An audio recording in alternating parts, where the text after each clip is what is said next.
Hi, welcome to the presentation of the 1.3 update of Shadow World, which is now available on the marketplace. So feel free to update your plugin. Be sure to check that the version you're having is 1.3.2. What you're seeing right now is the new demo map, the new demo reference map, which is showcasing the transition of Shadow World towards a node-based approach to generate worlds.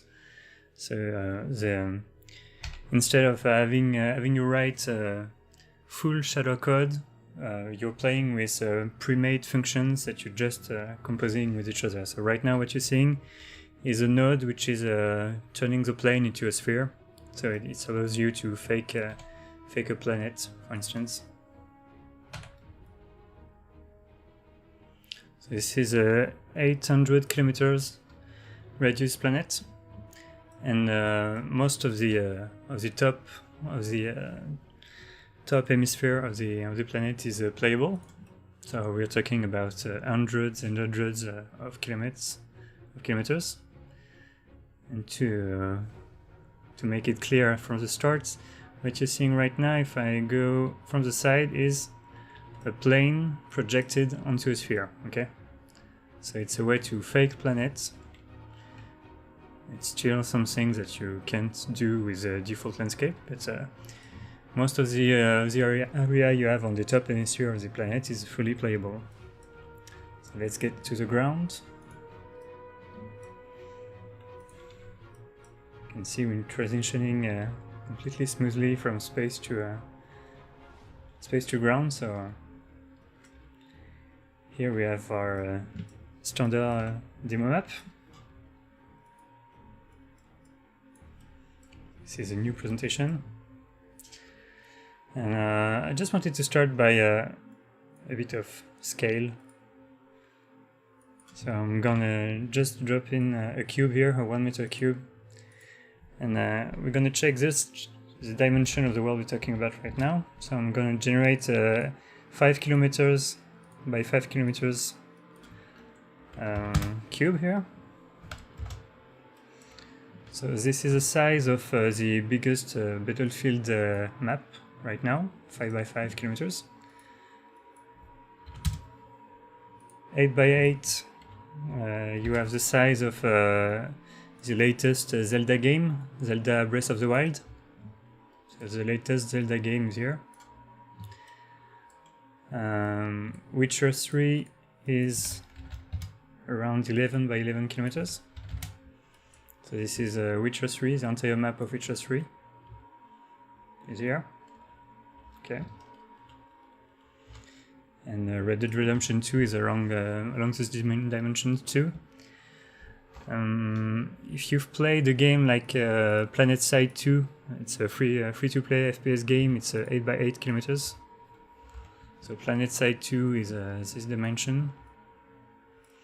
So you can see you have a lot of space. All of this is playable, and you can create your worlds. You really have as many space as you want, as much space as you want.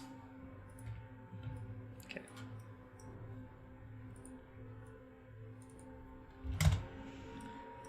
So this is a new world. I'm gonna show you how it was crafted. So right now you have Zeus nodes available to generate your world. So Zeus nodes have been optimized to be easily set up. So there's most of the parameters here are just scalar parameter you can change from 0 to 1. So you are a bit guided into the development of your world. You can combine them as however you want. So here I've taken the Perlin nodes, crater nodes. So the crater, you can see the crater here. The crater node, the Perlin nodes, I combined them, and I added a fake planet. And this small combination here is generating this world. So on top of it, I've added a small demonstration here on how to generate small spheres using the radial gradient exponential. So if you check this X and Y coordinate, you can actually see that in the world, this X and Y coordinates are this location to define. And I've created this shape at this location using the gradient here. And just by adding them, you can create your world. You can combine all those nodes however you want to generate your world. This is really similar to a similar approach to the other world generator out there. So it's like if you're using Gaia, for instance, you have such nodes that are already made for you. So the goal with Shadow World moving forward is to allow you to generate your world in such a node-based shape. So you get mountains, you get the Perlin node you get here, for instance. You get the same option in this node, and it's already preset for you. You get gradients, noise derivatives, you get fake planet, you get blends, you get crater. You can you're gonna generate a lot more nodes to help you create your world moving forward, and you just have to combine them. So this is how this world is generated.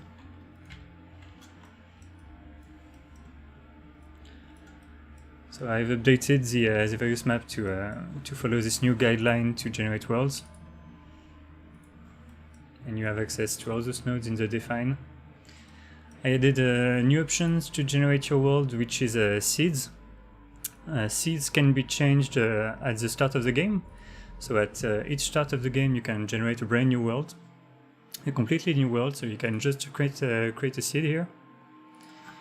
You can call it however you want, like my seed. And in the define material function of this world, I can create a new parameter here with the same name, my seed.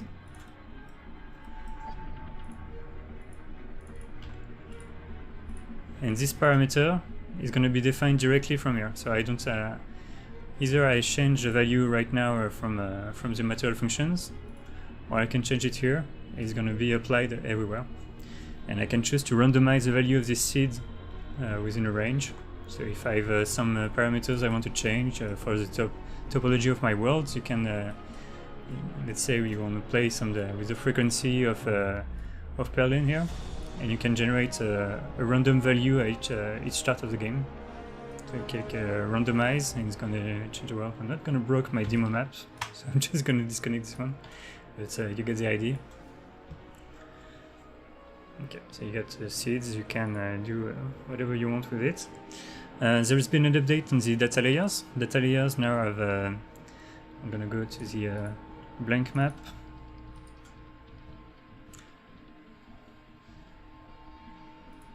Okay, so this is a blank map. Just there were an update also on the tessellation replacements. Because Shadow World is using a virtual light field, so you can use it to replace tessellation, so you have the same result on the Unreal Engine 5 if you want. So you can replace tessellation with it. And what you can also do is blend materials using height within data layers. So I'm just going to show you here the data layers updates. They can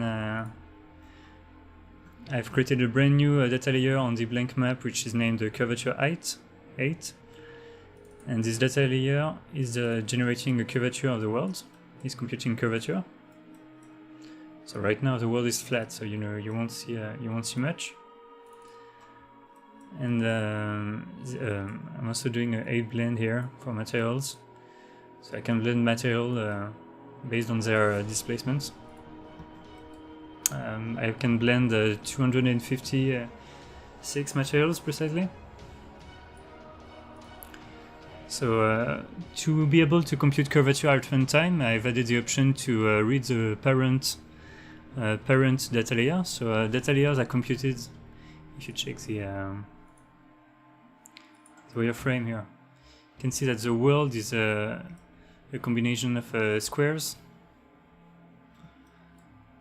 and the largest square are computed before the more precise square.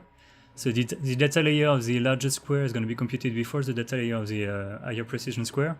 And I've added the option for the highest precision square to access the data that has already been computed on their parent.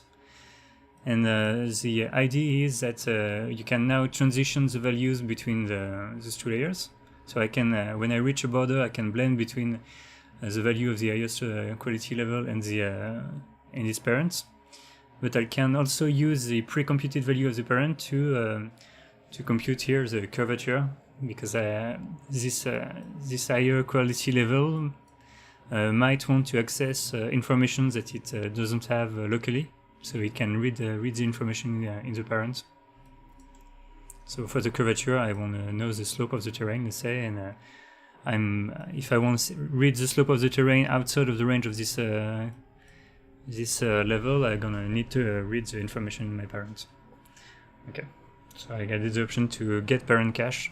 So this layer can access the data information within its parent, and you just have to add the name of the layer you want to read, you want to access.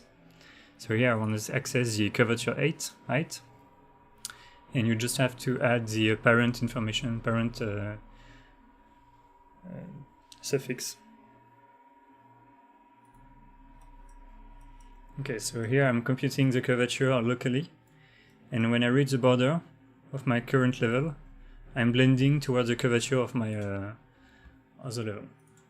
So let's check on the reference map what it looks like. Okay. So we have the height layer here. The height layer does not compute the curvature, so I'm gonna create a new layer. This new layer is gonna be named curvature. Curvature height, let's name it the same way as we did on the blank map.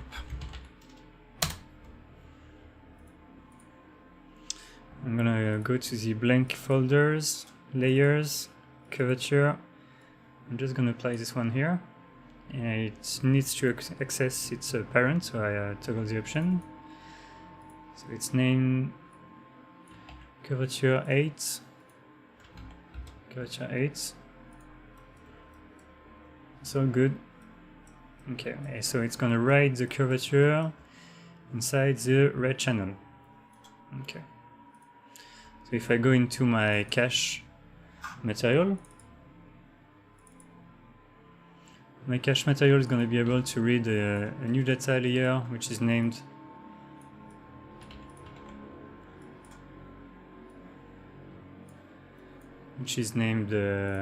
curvature height. And within its red channel is gonna hold the curvature. Okay, so let's just see what it looks like. I'm gonna have to rebuild my world, so to propagate the data layer. To propagate the data layer within the world, I have to rebuild my world. So let's check. So here right now, I'm computing the curvature runtime in my world.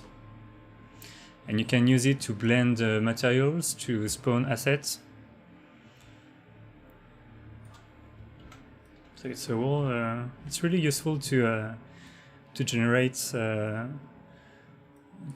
blends, to define the location of materials, etc. It can be really useful. So you can use this information right now. If I so right now the height layer is going to be computed before the curvature layer. If I put it just before, okay, so the curvature is going to be computed before the height layer. So within the height layer, I can now access the curvature height. So I can add a texture the same way I'm reading here.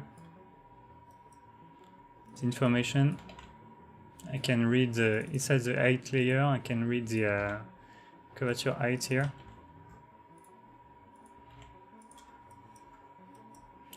Position for cache, position to UV.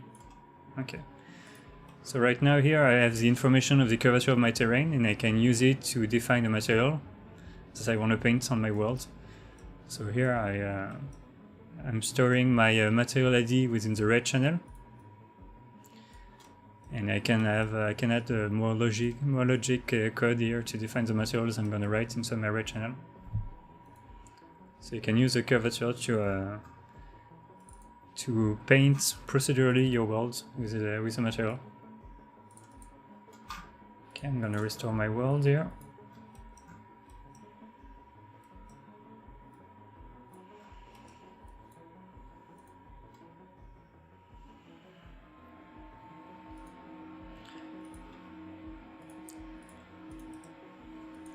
Okay, so again, we've seen the node-based approach to generate worlds.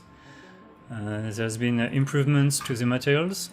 The materials now, for instance, you have an option to break the tiling of the world here.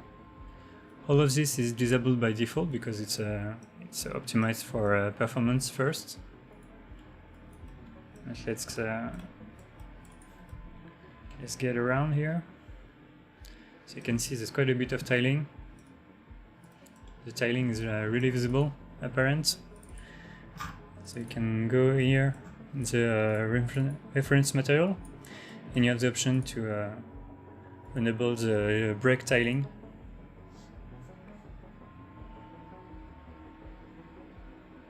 You can see that it's gonna hide most of the tiling. You don't see any more tiling. So it's working on the ground, but it's not working on the slope material for now. So it's just for the ground material, but still it's removing a bit of the tiling. You don't see it anymore.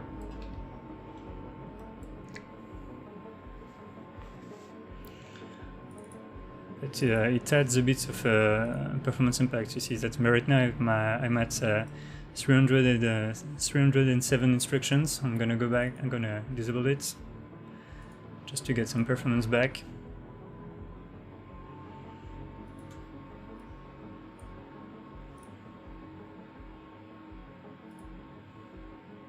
Okay, I'm at 285. I also added an option here to toggle between two distance blend.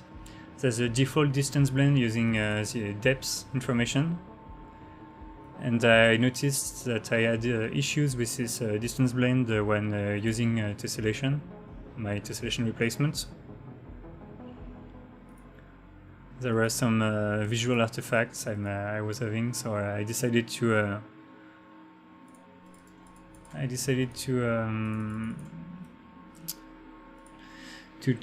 implement a new solution to do the distance blend. So you have the options to use these new options if you have if you see some artifacts. It was mostly visible when using displacement. So yeah, I can toggle it off. So it's using the true.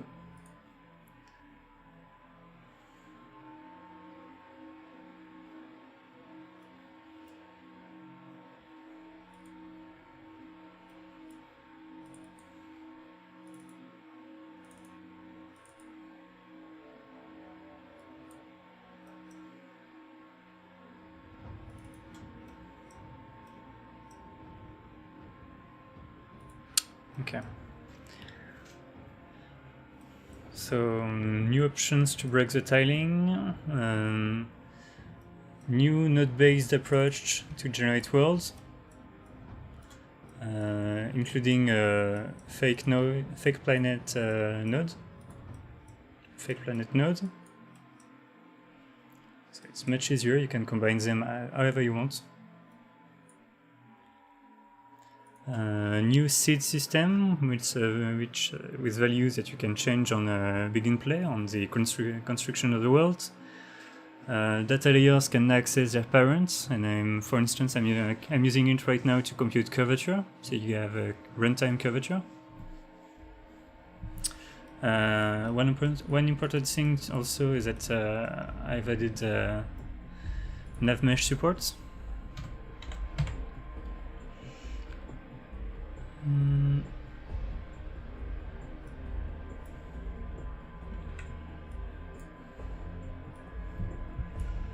Yes, it's gonna be faster to use it here.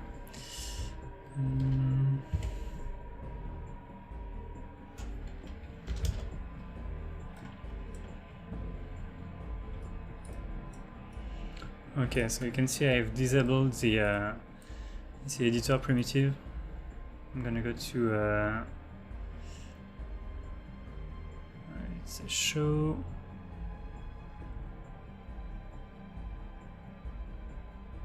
Visualize.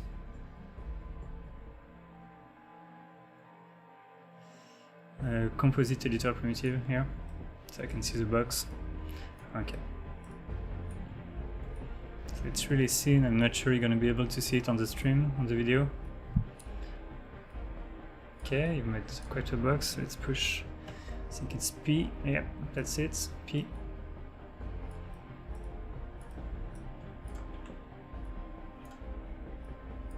Here we go.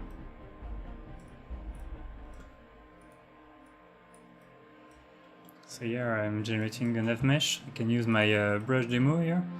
You can see that the brush demo is gonna affect the nav mesh.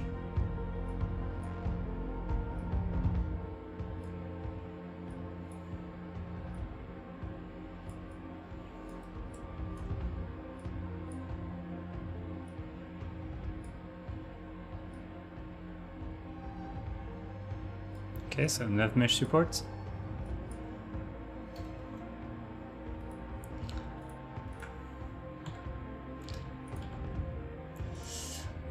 There's also been some improvements regarding the world origin shifting. So right now the world is now supporting world origin shifting. The spawnables are not yet supporting world origin shifting. So yeah, the world is going to change, the collisions are going to be updated properly, but the spawnables are not yet compatible. It's a work in progress. So yeah, I'm going to use a fast spawn, for instance. The fast spawn is going to relocate its world origin. It's going to check every 3 seconds to relocate its world origin. If I'm further away than 20 meters from the world origin, it's going to relocate the world origin. Okay, so let's do it live. I'm going to show you the outputs. You can see that I already changed the world origin. Okay, you can see the world origin is shifting right now.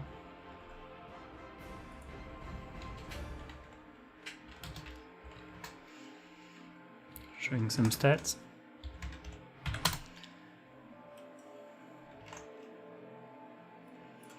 So every time you see a new line in the output log, I'm changing the world origin.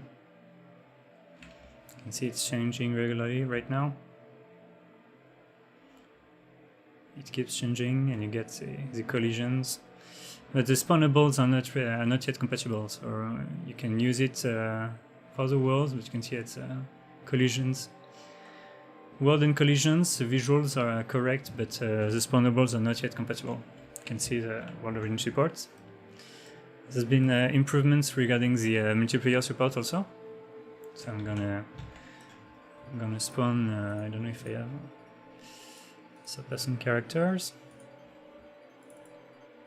Okay, I'm gonna increase the speed. Oh, it's already good. I'm gonna set 2 players. I'm gonna set clients as clients, so a dedicated server, and from the camera. Okay, that's good.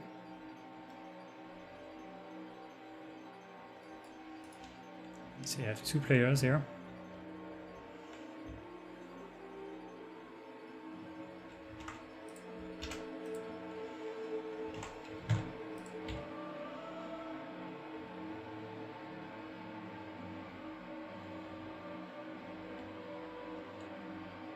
I don't think I can see my another player from here. Okay, so right now I'm using a dedicated server. So both those players are actually clients. can also use a listen server. So the server, the player in the editor is going to be in this window is going to be the host.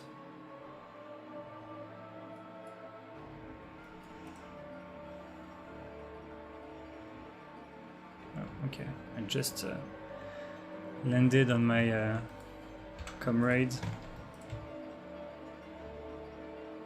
Here we go. And again, those two biomes next to each other are already the size of some of the largest battlefield map you can find right now.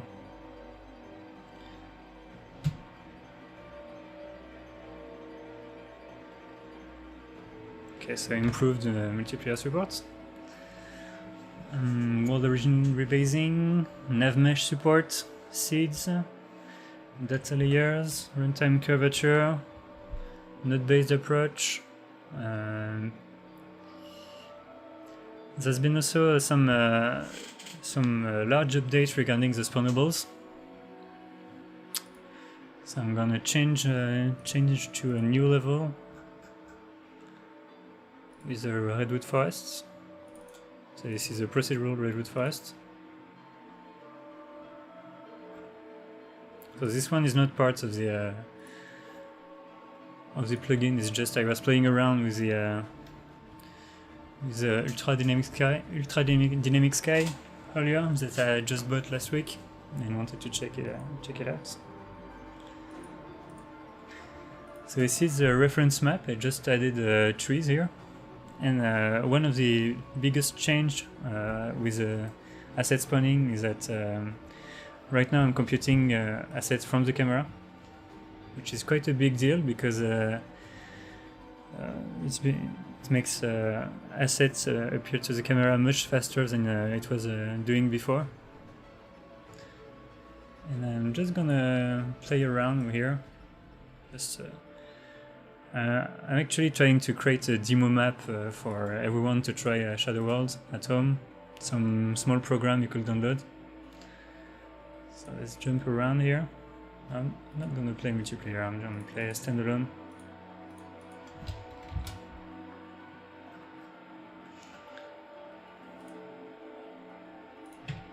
Okay. So I'm gonna play standalone. I'm using Ultra Dynamic Sky for the sky, Redwood Forest for the spawnables, for the trees, for the rocks, for the ferns. And I'm gonna use the, I think it's called Dynamic Flying for the character right now. You can see it has a jetpack, it has some really cool animations. And right now, every time I start the game, the entire vegetation of the world is completely recomputed. The entire world is destroyed and the entire vegetation is fully recomputed. You can see it's pretty fast. So there's some stutters on the character because right now I'm like 20 or 30 kilometers from the world origin. So I'm flying towards the world origin, so it's gonna be smoother and smoother.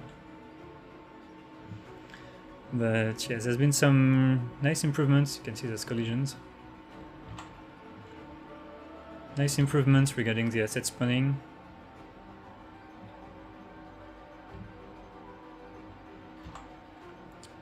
And the collision management also of asset has been improved. So in 1.2 there was an optimization to compute collisions only on asset nearby, and I further improved on it because it was still quite generous on the range for collisions, the amount of objects that had collisions.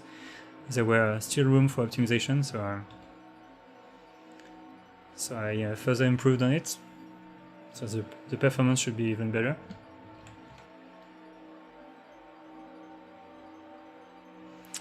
But yeah, no, that's I think 1.3 is going to be a really nice addition to the plugin.